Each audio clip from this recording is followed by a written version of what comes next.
All right, folks, it's high noon. My name's Danny Bierschwal. I'm the executive director with the Big Sky Resort Area District, and you're joining us for day 4 of Community Week 2022, a partnership event with the Big Sky Chamber of Commerce and Big Sky Resort Area District. We're really excited about the discussion today that we have assembled for you regarding an important topic here in Big Sky: transportation.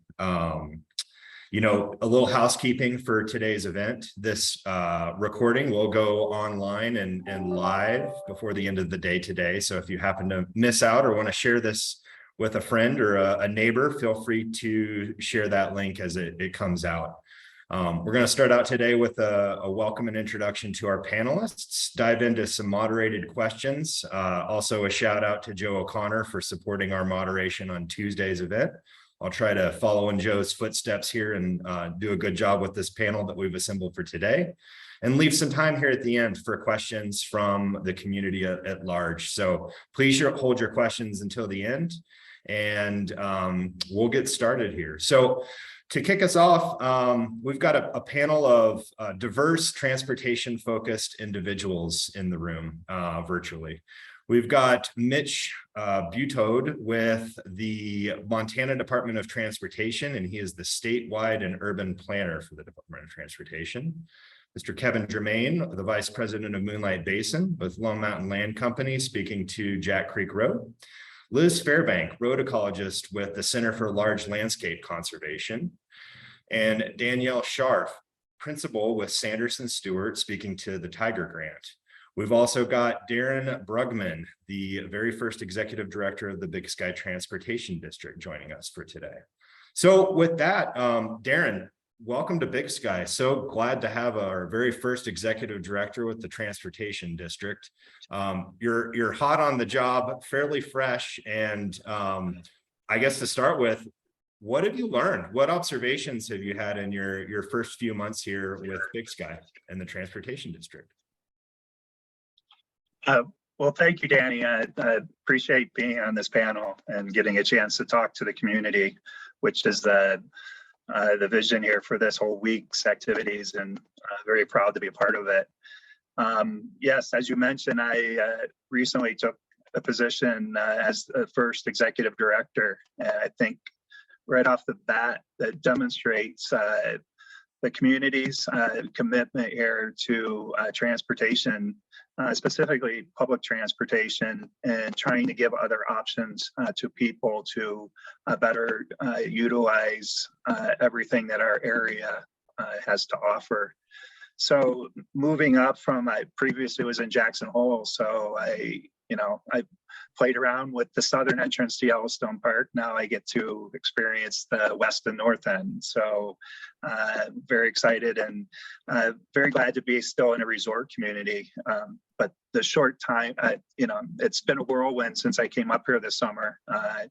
I've been very busy with working on trying to better understand travel behavior in and around Big Sky, focusing on documenting quantity and location of existing employee housing, the number of employees by location, and any other available information on how to travel to and from work. Getting data describing how visitors to Big Sky travel, including parking demand at the resort bases, hotels, information, and duration of stay. And any anecdotal information and top visitor destinations in and around Big Sky. All of this will be better used to understand the current transportation context here in Big Sky. With that said, is one of the first important tasks right off the bat is working with the Lone Mountain Land Company, which Buyer Dominic serves on my board. I've been very fortunate to have his expertise, obviously, in this community, but more importantly, their commitment to this community. We right away have hired and engaged a national consulting firm, Farron Peers. They have a lot of concentration for resort communities. So we're very very fortunate and to be able to engage them But very simply, I realize Skyline or the our Big Sky Transportation District, which we operate the Skyline system, is a crucial component of this local community, both from quality of life, economic perspectives. And we wanted to begin and develop a plan that allows Skyline to improve our service effectiveness, and we want to deepen that community impact as this area quickly grows. We know that regional cooperation and collaboration is key to this effort, and then fostering any strong partnerships is a key outcome. With that said, again, your question of what have I thought? It's been tremendous here. The first few months is just learning our partners up here. Currently, as you look at me on film here, I am in a hotel room. I am in Billings right now, meeting with a lot of our partners from the Montana Department of Transportation. We have our annual transit meetings going on this week, so I was able to get up here and meet with them. We get a lot of opportunities funding wise and training other aspects from our federal government, which is represented by Region 8 out of Denver. But our federal partners are very important to us, and state partners. So I'm glad to be here to know that, to work with them. Also interested in working with our county. Sorry, the door, I think house cleaning just was raising me there. So, but it's also important our county commissioners, our county participation with Gallatin and Madison County. And then our other local, very important partners I've been getting to meet here. You all are just seeing me a lot for the first time, but it's been very important for me to reach out first and foremost with the Big Sky Resort Tax District. Danny's been tremendous.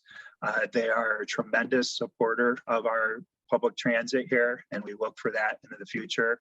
I mentioned Lone Mountain Man Company, but also the Big Sky Resort and the resort communities of Montage, Spanish Peaks, as well as Yellowstone Club.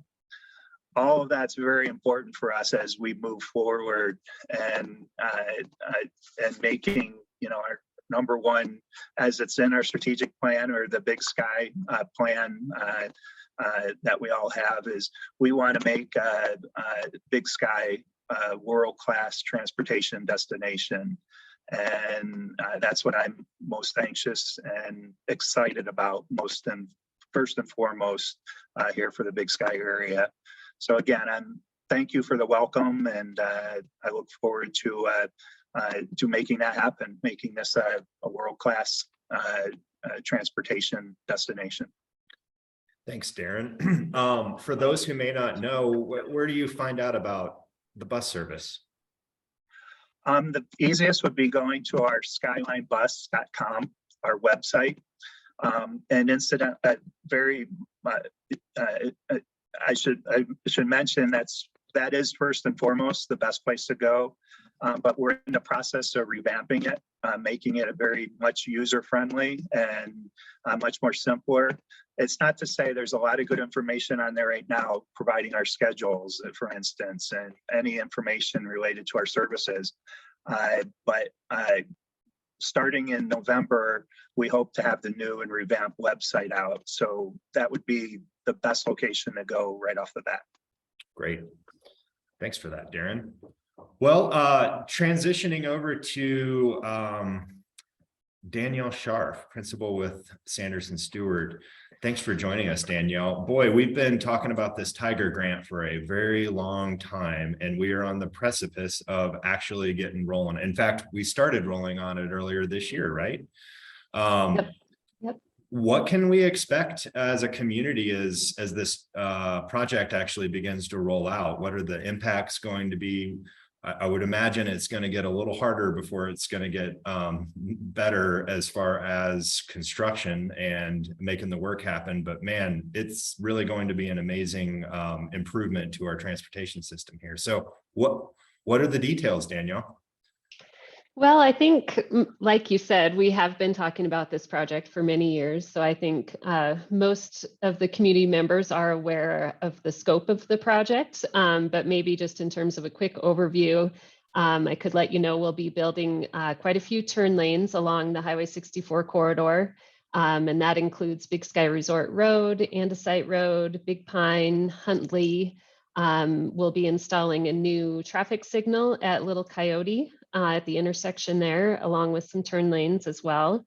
We'll also have a pedestrian tunnel at the Little Coyote intersection, just on the west side of Little Coyote. We'll have a pathway along Little Coyote that will extend up to the Big Sky Community Park. And there will also be a pedestrian bridge over the west fork of the Gallatin River there. And we'll also have some other curve warning signage upgrades, some wildlife crossing upgrades, signage upgrades again. And we'll also have a pathway along Andesite from Big Pine, along Highway 64 from Big Pine to Andesite. And let's see, down the 191 area, we'll be extending some curb and gutter and building some bus pullouts as well. So fairly sizable project. It will be a lot of work. And we do have a contractor on board. We were fortunate to get Riverside Contracting as our contractor on the project. And the contract has officially been awarded to them. And due to lead times and just the timing of the award, they were not able to get started this year. But like you said, we did have a couple of smaller pieces of the project that went ahead separate from the larger contract. So we were still able to get some work going. But Riverside intends to start as early as possible next spring. I have a kind of a preliminary schedule from them that shows beginning in May of 23. And their intent is to build as much of the project as they can in that one season. So they will have multiple crews running at the same time in order to knock out as much of the project in 1 year as possible. So their intent is really to do all of the turn lane widening, the tunnel, the bridge, the signal, everything in one season. And they'll come back the second year in 2024 to do their chip sealing and their final pavement markings. So the chip sealing, we really have a fairly small window in the summer of when it's warm enough to do that work. So they won't be able to do it at the tail end of the season next year. It'll be getting too late into the season. So they'll come back the following season to do the chip sealing and the final pavement markings. So as far as impacts, it is going to be a fairly painful summer, just in terms of the traffic control and having all of those areas under construction at the same time. But the good news is it'll mostly be done in a year. So rather than dragging out to 2 or even 3 years, which the contract documents do allow, I think it'll actually be kind of nice to, get through it all at once, and at least the following summer won't be as bad, and the summer after that it'll be much, much better. So great. Any advice for those that a business that might be interested in just keeping plugged in? I would imagine everyone is hoping to do the best they can and plan around the work that's happening. And any advice on how we can stay tuned in to the work that's happening? Yeah, definitely. So we do have a new project website. MDT has hired one of their public relations firms to help us to get the word out prior to starting construction and to keep the community updated throughout construction. And so Big Sky PR is on the team now, and they have created a new project website for us that is hosted on MDT's website. The best way to find that is just to Google search MDT, go to their public involvement page, and then active projects, and you'll find this project listed under the Butte District projects. And so there's a website there where we'll be posting information as construction gets closer. And I believe we will also be providing an opportunity to enter your email address if you would like to receive the weekly updates as well. And we'll start with the list that was used for the bridge decks project that MDT did in Big Sky a couple of years ago. Big Sky PR also helped with the weekly updates for that project. And so it'll look very similar to what you saw back then. Same firm, same list. We'll start with that list and then add to it as we get additional requests. Great, thank you for that.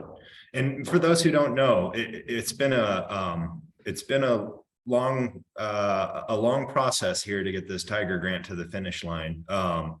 Danielle, that final piece of the funding, how did that wind up playing out? I think it's worth recognizing the generous support of a lot of partners there to make that happen. Yeah, so when by the time we were able to bid the project, we actually bid the project 3 times, believe it or not. We don't see this happen very often. We bid it once last year, got one bid that was considerably over the budget of the Tiger grant.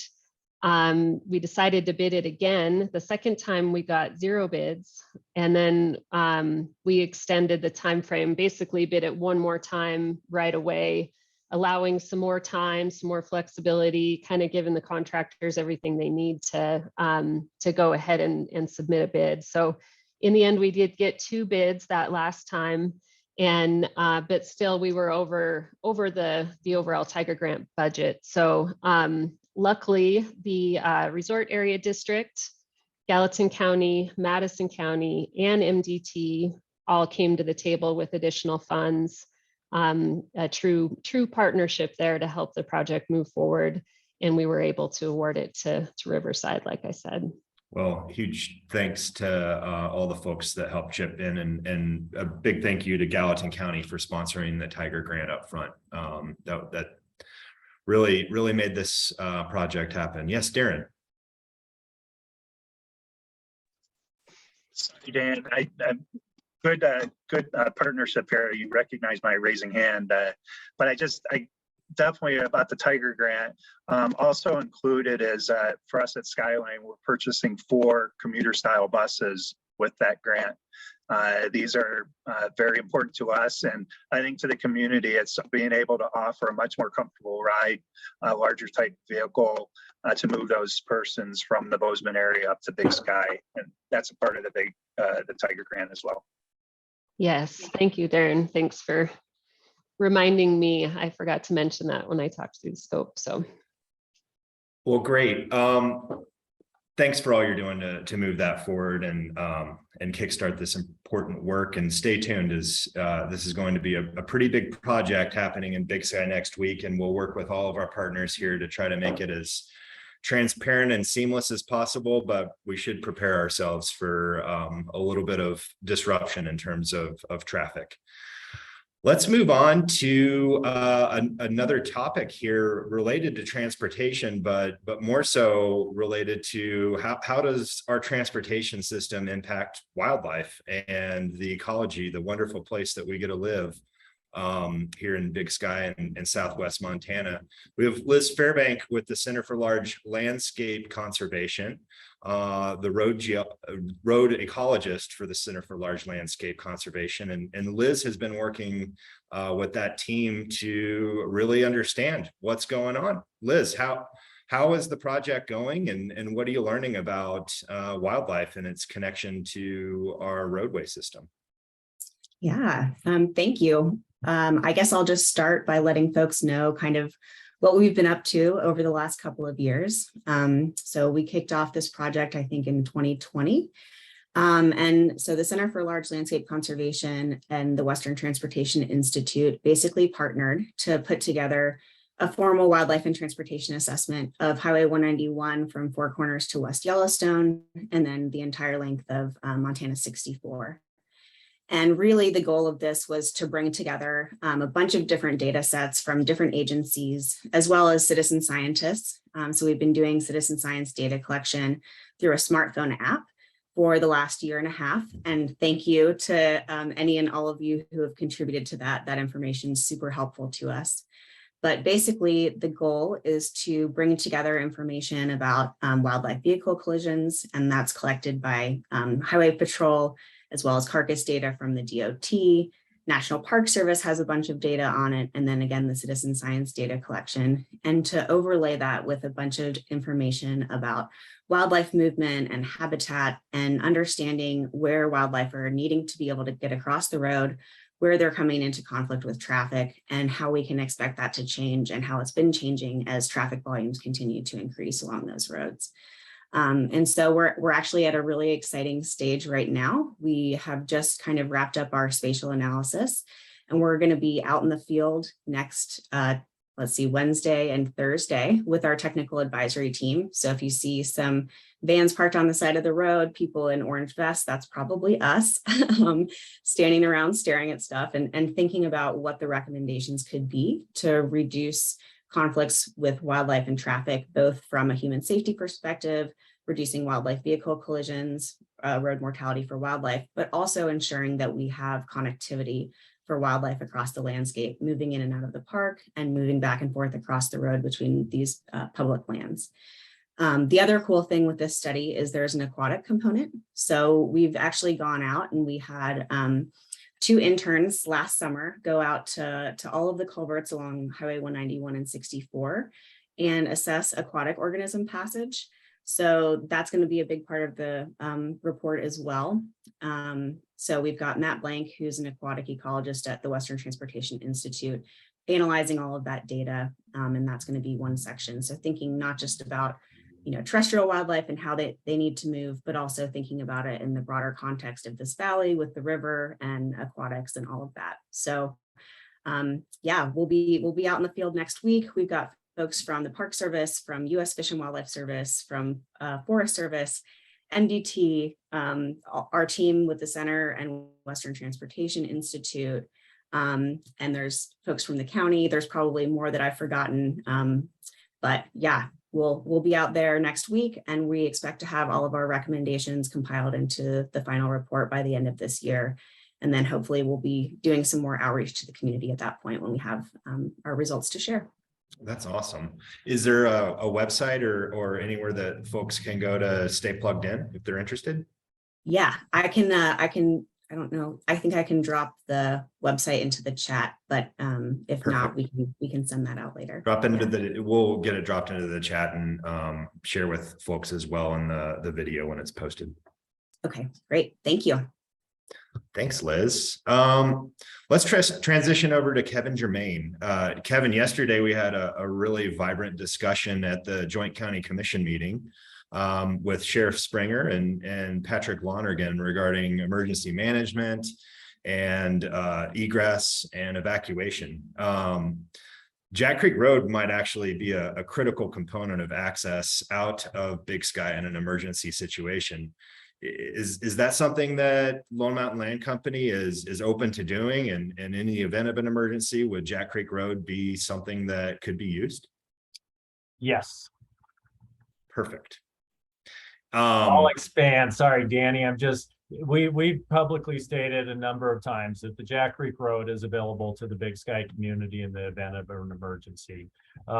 We've been working with Madison County on improvements to that road to make sure it's up to standards. In about 2008, Moonlight invested a considerable amount of money into the road to widen it to the county standards. So our portion has always been, not always, but since 2008 has been 24 feet wide, and for the most part meets all the grade requirements. And so the bottleneck has always been the county portion. But I think a little bit of history is good for the audience on the Jack Creek Road. And I don't think you planned this, Danny, but I appreciate following Liz on talking about the Jack Creek Road. The primary driver of the Jack Creek Road being private is really the wildlife. And it's all about what a special basin Moonlight is. And it's home to, every large ungulate you see in Yellowstone National Park, with the exception of antelope and bison. Although I have seen antelope once up there, believe it or not. And it's just a very special place. And the original owners of Moonlight, Lee Poole, Joe Viovich, and Keith Brown, made a pretty strong statement by continuing that road being private. It was private before they bought it. It was purchased by Plum. It used to be owned by Plum Creek Timber, but they maintained that road as a private road. And the idea behind it primarily was to protect the wildlife. And as Liz has articulated, roadways have a pretty big impact on wildlife. And as somebody who commuted that road for over 10 years when I lived in Ennis and commuted up to Big Sky, the only critters that I've ever seen head along that road have been a grouse maybe, and a woodchuck or a rock chuck, sorry, a marmot. And the reason for that is because it's gravel and it's slow speeds and there's not a lot of traffic on it. And so if you're familiar with the geography, Moonlight Basin, the original 25,000 acre was the broken link in the wilderness chain between the two. Well, there's 4 areas of the Lee Metcalf wilderness, but between the northern and southern units, it's a private inholding, and that road bifurcates it. And so by keeping it private, low traffic, low speeds, it maintains that connectivity between the wildlife areas. And that's absolutely been the primary driver. Now that Cross Harbor purchased Moonlight in 2013 and they inherited the road, I can let you know that they believe strongly in the original vision of protecting the wildlife. But in addition to that, they inherited some commitments that the previous owners of Moonlight Basin had made to landowners along that road that bought property from Moonlight about keeping that a private road. And so there's a lot of hair around it. I don't think a lot of people in Big Sky and realize how much traffic there is on that road. We have done what I feel is a pretty good job of trying to balance the need of employees and people to move along that road, yet trying to minimize traffic. And we will continue to toe that line into the future. But to answer your question, yes, it is absolutely available as an evacuation route for our community, subject to the sheriff saying that it's necessary. Right. Kind of emergency. Thanks for that overview and background too. I think a lot of people don't necessarily know the history around that. So let's transition over to Mitch. And Mitch, thanks for joining us with the Department of Transportation. So several years ago, the 191 corridor study was compiled and released. Montana Department of Transportation recently committed to supplementing Montana 64 into that study, which is a huge win for the community. Can you give us an update on where we're at in that process? Sure, thanks, Danny. So completed in fall 2020, the planning process for the US 191 study, which was undertaken in partnership with Federal Highway Administration and Gallatin County, developed a comprehensive long-range plan for the segment of US 191 that running from Four Corners to Beaver Creek Road by generating a list of improvement options that would address the needs of the corridor, yet were also likely to be financially feasible and feasible based on the constraints that we identified in the study area. These needs and constraints were identified by the public through as robust of a public engagement process as could be accomplished during the height of the pandemic, of course, with our study partners, again, FHWA and Gallatin County, and by our resource agencies, which included the applicable state and federal wildlife and land management agencies. Ultimately, the final list of improvement options that resulted from the identified needs, objectives, and constraints is essentially a set of projects that can be developed as standalone projects, or in some cases combined as larger projects. These projects range from kind of small scale spot improvements to systematic corridor-wide improvements and large-scale roadway reconstruction projects like the study's recommendations for the improvement of the Lava Lake Trailhead area, for example. In total, that corridor study identified over $350 million in recommended projects to address the identified safety and operation needs of the corridor. If anyone's interested in learning more about or reading the study, it can be found on MDT's website or by simply searching for US 191 corridor study. Additionally, my contact information is also available on that corridor study webpage if folks have questions about that previous study. Now, as we talk about implementation of recommendations from corridor studies like this one, it's important to note that at MDT, the safety and preservation of our transportation system will always be our top priority, meaning that the recommendations that address those needs will always come first. Secondly, it's important to say that the needs identified through MDT's studies and asset management processes continue to outpace the funding that we have available to address them. So all this is kind of to say that our decisions are always going to be data-driven, our core funding is constrained, and we cannot promise that any large-scale capital improvements will directly proceed from the upcoming 191 and Montana 64 feasibility study.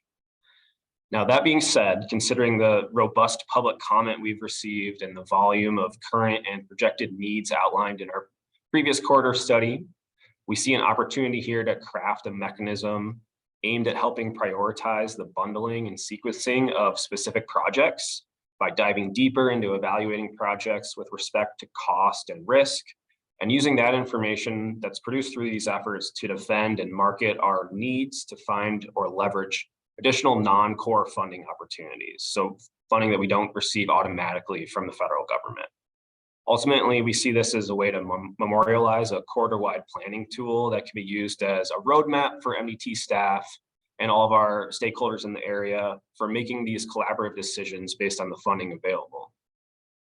Specifically, the decision to include Montana 64 in this upcoming feasibility study was made for several reasons. First, we of course recognize the influence 64 has on 191 and vice versa as it relates to the capacity and operation of both roadways. Second, and perhaps most importantly, the inclusion of Montana 64 in the study provides an opportunity to get more feedback from stakeholders about additional needs on both routes.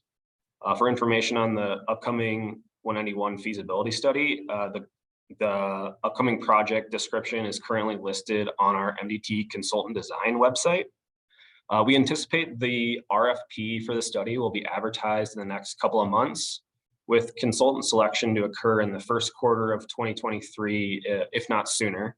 And at that time, a schedule for deliverables and stakeholder engagement outreach events will be defined kind of once that consultant is under contract.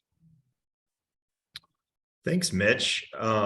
Can't say thank you enough for including MT64 in that plan. What is it, an auxiliary route? Is that what it's traditionally, arterial? So there's an interesting definition there. So Montana 64 is what the state considers an X route. So this is a route without any dedicated federal or state funding source. Due to that designation, because it's not part of the national highway system or one of our primary, secondary, or urban highway systems. So those highway systems do have dedicated funding sources, and unfortunately, these X routes do not. Great. Well, including it in this study is a wonderful first step, and obviously through the Tiger Grant, we were able to make something special happen, and appreciate the ongoing partnership with MDOT as we continue to work more closely together to maximize MT64 and US 191 traffic and congestion, making it as good as we can make it. We're going to move over to Liz again. Liz, the recent infrastructure bill included some funding for wildlife crossings. Fascinating. What does that mean for Southwest Montana? Are there any opportunities for bringing some of those dollars into Southwest Montana? Yeah. So, historically, one of the biggest impediments to actually being able to implement wildlife crossing structures has been funding. Like all infrastructure, it's expensive, especially if we're talking about bigger bridges or overpasses, fencing, things like that.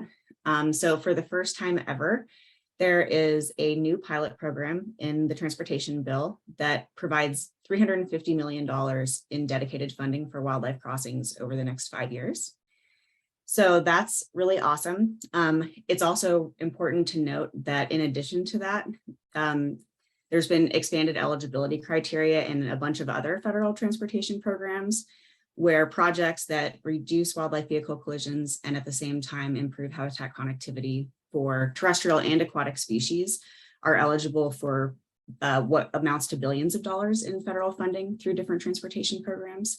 And some of those are dedicated specifically to fish passage. So I think basically in order to have a successful application, you have to have all of your data and information together. You have to have a project to propose and know where the most important places are to invest those dollars in. So I think right now with what we're doing on 191 and 64, we're hopefully laying the groundwork to be able to put in a successful application and hopefully be able to take advantage of some of those new federal dollars that are available.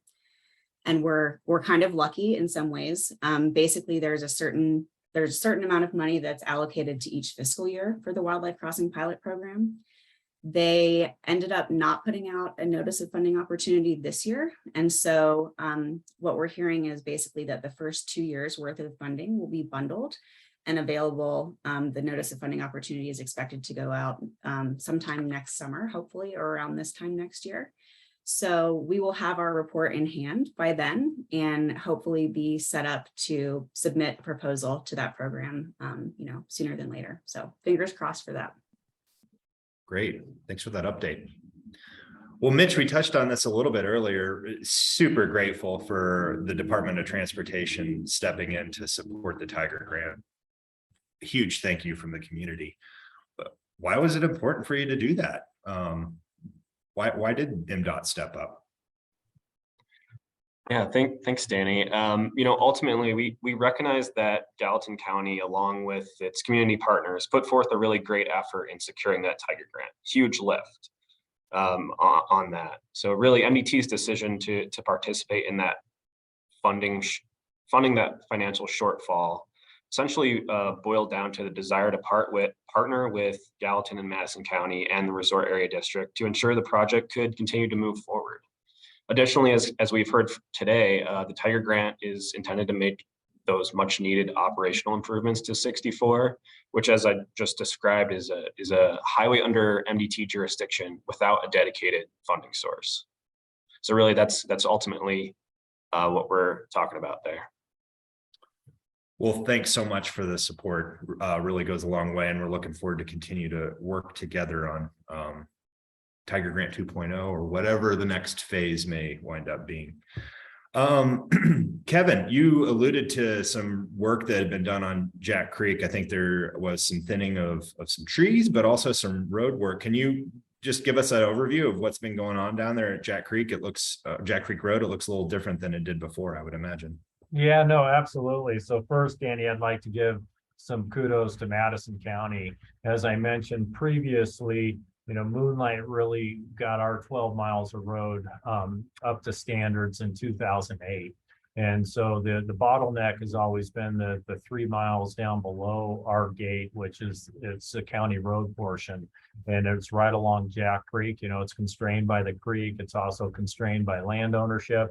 But the county, after many, many years of discussion, got some great work done the last 2 seasons. And they've got about 80% of their 3 miles up to the full 24 feet wide. There's still about 20% that remains in a couple areas that are really constrained by some rock outcrops, and we're hoping to continue to work with them to eventually get the full 3 miles up to standard.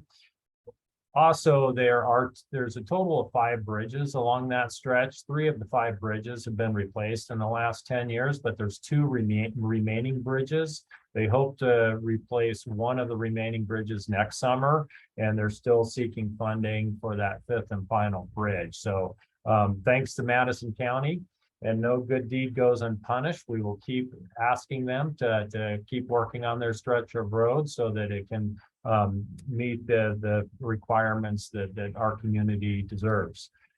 The work on our stretch this last year, we had a great partnership with the Big Sky Fire Department, as well as the homeowners at Moonlight. We had a 3-way funding collaboration between Cross Harbor, the Moonlight homeowners, as well as we received some federal grants thanks to the sponsorship of the Big Sky Fire Department. And we were able to complete a 100-foot fuel buffer on either uphill and downhill of the road to create a nice fuel break on the first, let's call it 7 miles of the Jack Creek Road. And so there's been a lot of work happening out there this summer, and hopefully more to come in the upcoming years. Thanks, Kevin. Danielle, let's jump back into the Tiger Grant. This will be our last question before we turn it over to audience questions. But what can we expect in terms of timing of work happening? Are we going to be awake at 2 a.m. hearing construction crews out there working, or is this going to be a daytime of activity? That's a good question. I think it'll primarily be daytime work. They will likely work pretty long days. From what I hear, that's what Riverside likes to do. They like to work long days, but I don't expect nighttime work. So it will be during daylight hours.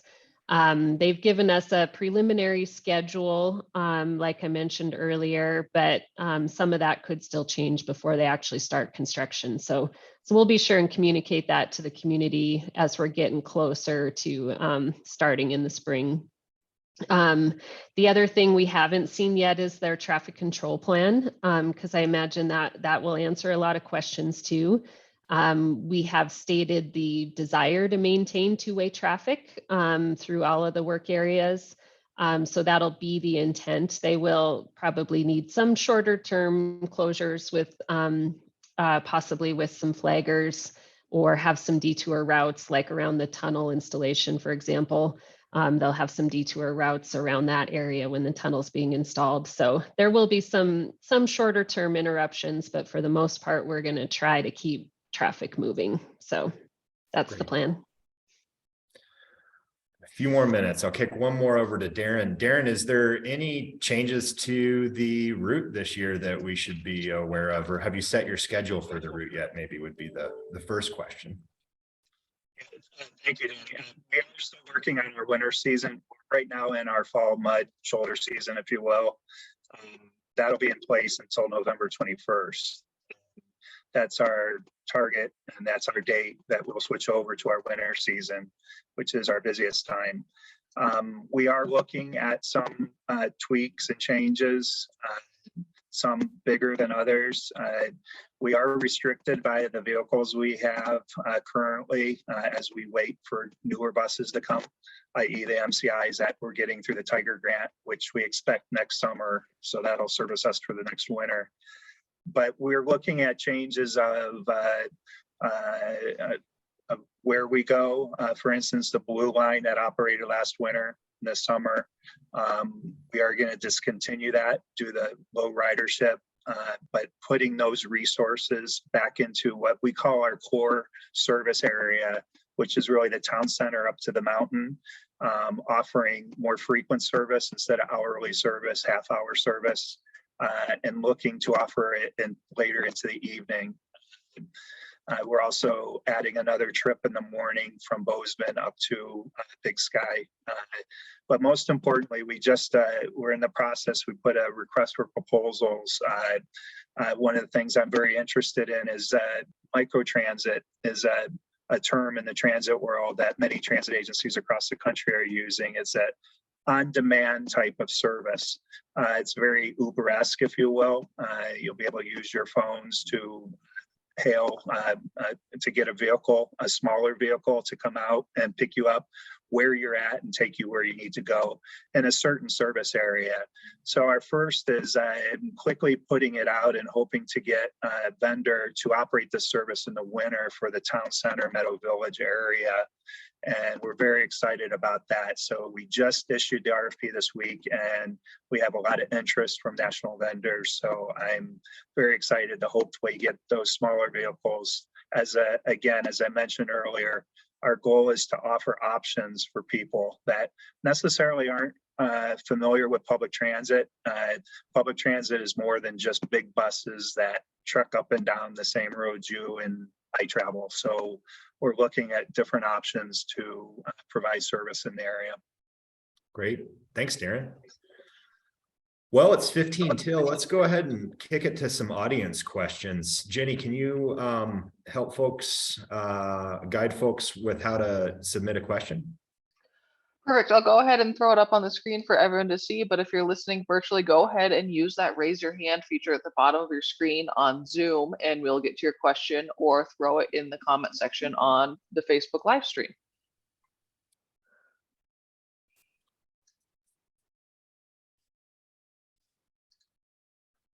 We have one coming in here. Is there any discussion about new taxation to support the Big Sky Transportation District, particularly Skyline? Also, will the micro transit be a pay per ride service similar to Uber? This is Darren. I guess that's for me. The first question, the quick answer is the microtransit, we are looking to be a fare-free, specifically because it's a pilot program and it's just in a very certain area at this time. And we don't charge currently on our fixed route service in the local Big Sky area. So it'll be a no fare introduction.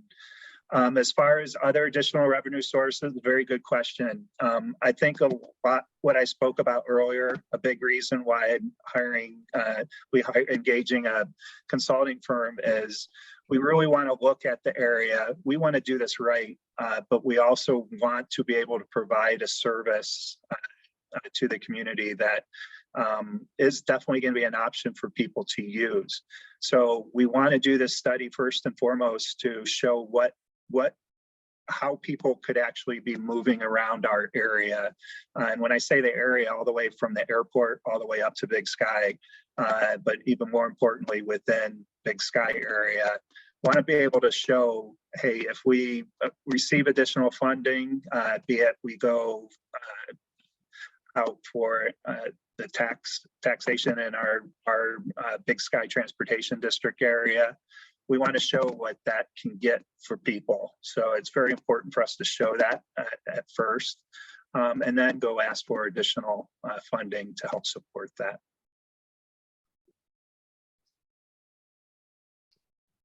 You're in the hot seat this afternoon, Darren. We've got another question for you.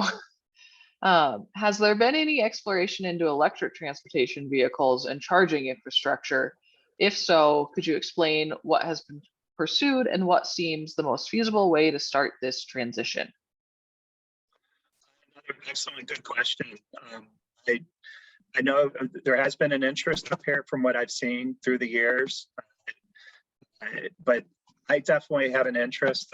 As I mentioned, I came to from past 7 years, I was the transit director down in Jackson, and I was able to introduce their first 8 electric vehicles, zero emission vehicles. We were very excited about that, and they worked very well for us down there. And so I'm anxious to look for that technology up here, some type of alternative fuel versus our standard diesel buses. And so the process now is that's part of the scope, engaging with this consultant firm that I've asked them to also look at is how we can quickly introduce alternative fuel type vehicles, be it electric. And obviously that includes the infrastructure, how we would be able to charge those vehicles.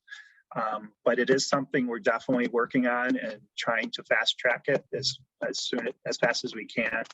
And the reason I say that is right now our federal government has many opportunities for us in the transit world to help expedite and introduce alternative fuels in our public transit industry. So we want to take advantage of that.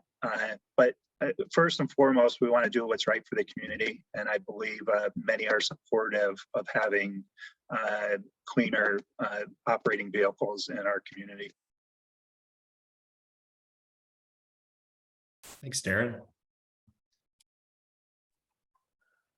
Jenny, Sounds like do you this think- one is for you again, Darren. Sorry. With additional buses purchased and more commuter routes to Bozeman, will the commuter boarding priority on the 3:30 and 4:30 p.m. runs Mountain to Town Center be eliminated? Well, good questions, and we're really going into the detail now. And what I would ask is, the specific pickup times and what have you. Obviously, we do recognize there are some of the trips coming from Bozeman and going back to Bozeman due to the type of vehicles we're operating. Can get over capacity, and so we do want to do what we can to solve those types of trip issues. So I definitely, hopefully that whoever is asking that question, I'll be able to follow up separately and answer it more specifically on what we can do for specific trips.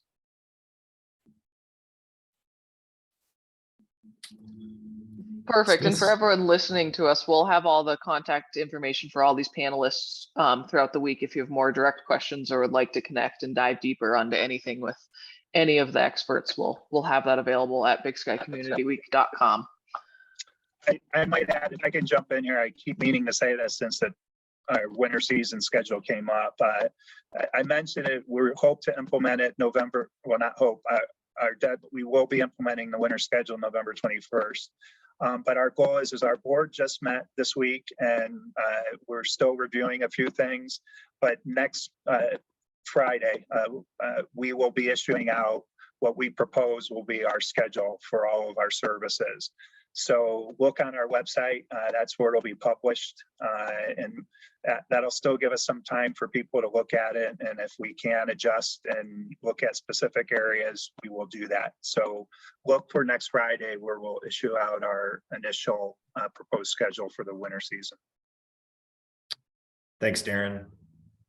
We still have a few minutes if anyone has any questions. While we're teeing that up, Mitch, I know there was a citizen group that was working on us or put in a request for a speed study. Do you have any updates on that speed study on 191? So do you know what section of 191 you might be referring to? Because north of the light. North of the light. I'm not familiar with that one in particular. All speed studies are handled through our traffic operations and traffic safety section here at the department. Those reports are then distributed for review to local agencies, being Gallatin County in this case. And then those comments and everything are sent to the Montana Transportation Commission for final approval to either accept or deny the recommendations from traffic engineers. Gotcha. So I'm not familiar with that one in particular. I'm sorry. Well, anything you can do to get that one across the finish line would be much appreciated.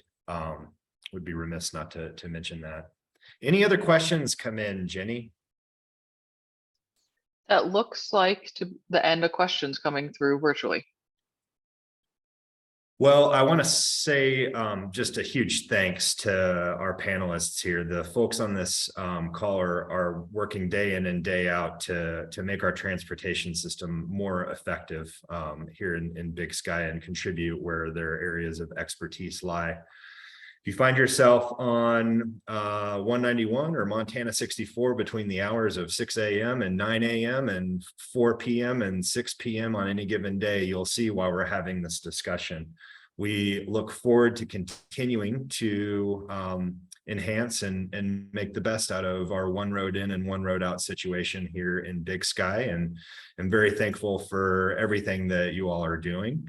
Just as a reminder, this recording will be available online, bigskycommunityweek.com. And we'll see you all here in a little bit at 2 p.m. today for another panel of housing experts here locally that are working towards addressing that big idea and crunch here within our community.